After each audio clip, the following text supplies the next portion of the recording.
Wait dream, যেটাকে আরবিতে বলে আল ইহতিলাম, বাংলায় অর্থ দাঁড়াবে স্বপ্নদোষ। অর্থাৎ রমাদানের দিনের বেলা আপনি ঘুমিয়ে আছেন, এমন কিছু হয়তো স্বপ্নে দেখেছেন যেটার কারণে আপনার উত্তেজনা চলে এসেছে এবং সিমেন আউট হয়েছে, দেহ থেকে বীর্যপাত হয়েছে। তো এটার কারণে কিন্তু আপনার রোজা ভাঙবে না, কারণ আপনি ঘুমিয়েছিলেন। আমরা শুরুতেই শুনেছি যে রুফি আল কালাম আন সালাসা আনিন নাইমি হাত্তা ইয়াস্তাইকিযা, ঘুমন্ত ব্যক্তির উপর থেকে শরিয়তের বিধানকে রহিত করা হয়েছে যতক্ষণ না সে জাগ্রত হয়। তো ঘুম অবস্থায় তো আপনি ইচ্ছাকৃত এটা করেননি, ফলে এই যে আপনার সিমেন আউট হলো, এতে করে আপনার রোজা ইনশাল্লাহ ভাঙবে না। জাস্ট আপনার জন্য গোসল ফরজ হয়েছে। আমরা জানি যে সিমেন আউট হলে দেহ থেকে বীর্যপাত হলে গোসল ফরজ হয়। আপনি ঘুম থেকে উঠেই তাড়াতাড়ি গোসল করে নেবেন, এতে আপনার রোজা ভাঙবে না ইনশাল্লাহ। স্বপ্নদোষের কারণে রমাদানের দিনের বেলা স্বপ্নদোষ হলে, যেটাকে ওয়েট ড্রিম বলে, এতে আপনার রোজা ভাঙবে না। অনেকে জিজ্ঞেস করে যে হুজুর, রমাদানে রোজা রেখে ব্লাড টেস্ট করা যাবে কিনা? কি মনে হয় আপনাদের, ব্লাড টেস্ট করা যাবে? হ্যাঁ, ঠিকই বলেছেন, ব্লাড টেস্ট করা যাবে। ব্লাড টেস্ট করলে রোজা ভাঙবে না ইনশাআল্লাহ, যেহেতু এটা খুব অল্প পরিমাণের রক্ত নেওয়া হয়। সামান্য কিছু রক্ত নিয়ে সাধারণত এই মেডিকেল টেস্টগুলো করা হয়। এতে রোজাদারের দেহে কোনো প্রভাবও পড়ে না, কোনো দুর্বলতাও আসে না, ফলে আপনার রোজা ভাঙবে না ইনশাআল্লাহ। ইচ্ছাকৃত যদি কেউ বমি করে তাহলে রোজা ভাঙবে না। কি কি কাজ করলে রোজা ভেঙে যায়? সেক্ষেত্রে আমরা বলেছিলাম যে ইচ্ছা করে রোজা অবস্থায় যদি কেউ বমি করে তাহলে তার রোজা ভেঙে যায়। তাহলে ওই হাদিস থেকে আমরা বুঝতে পারছি যে অনিচ্ছাকৃত যদি কারো বমি আসে, এবং ওই হাদিসটা আমরা উল্লেখ করেছি যে অনিচ্ছাকৃত যদি কেউ ভমিটিং করে ফেলে তাহলে কিন্তু ওই ভমিটিংয়ের কারণে তার রোজা ভাঙবে না ইনশাআল্লাহ। নাক দিয়ে অনেক সময় রক্ত পড়ে অনেকের, এতে রোজা ভাঙবে কিনা? না, এতে যেহেতু অল্প রক্ত, এটা কোনো প্রভাব ফেলে না দেহে, এতে করে ইনশাআল্লাহ রোজা ভাঙবে না। রমজান মাসে অনেকের দাঁত ফেলা লাগতে পারে, রিমুভিং টুথ ডিউরিং রমাদান। তো যদি কারো দাঁত পড়ে যায় বা দাঁত ফেলতে হয়, দাঁত ফেলার কারণে যে সামান্য ব্লিডিং হয়, এতে ইনশাল্লাহ আপনার রোজা ভাঙবে না। অনেকে এই প্রশ্নটা আমাদের করে থাকেন যে রমাদান মাসে ইনজেকশন পুশ করা যায় কিনা।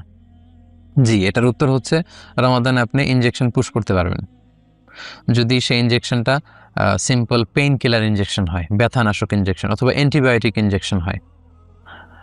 এই জাতীয় কোনো মেডিকেশন বা ভ্যাকসিন জাতীয় ইনজেকশন হলে সেটা আপনার রোজা ভাঙবে না ইনশাআল্লাহ।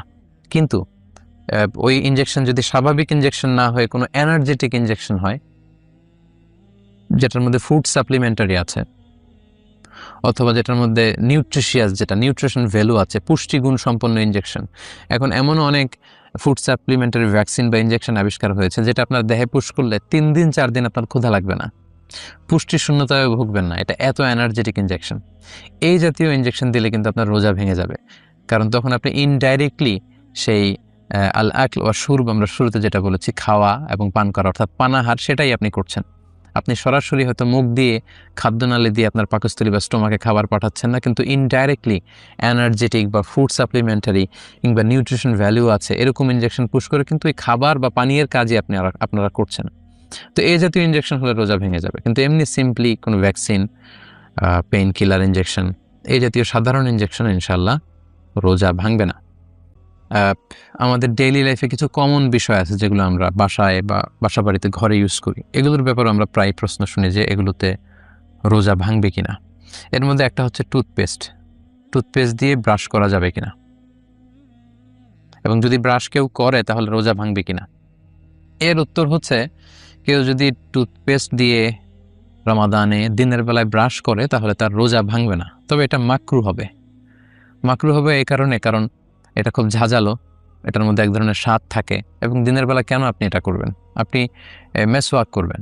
আল্লাহ রাসূল সাল্লাল্লাহু আলাইহি ওয়াসাল্লামের সুন্নাহ হচ্ছে মেসওয়াক করা, দাঁতের সুরক্ষা দেয়, দাঁতকে মজবুত করে, দাঁতকে সুন্দর রাখে, দাঁতকে পরিচ্ছন্ন রাখে।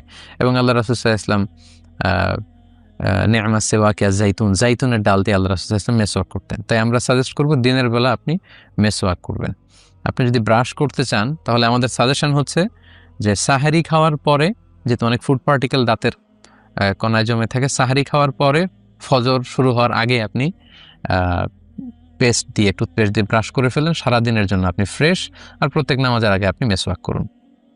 কিন্তু কেউ যদি দিনের বেলা কোনো কারণে টুথপেস্ট দিয়ে ব্রাশ করে ফেলে, এ কারণে তার রোজা ভাঙবে না ইনশাআল্লাহ।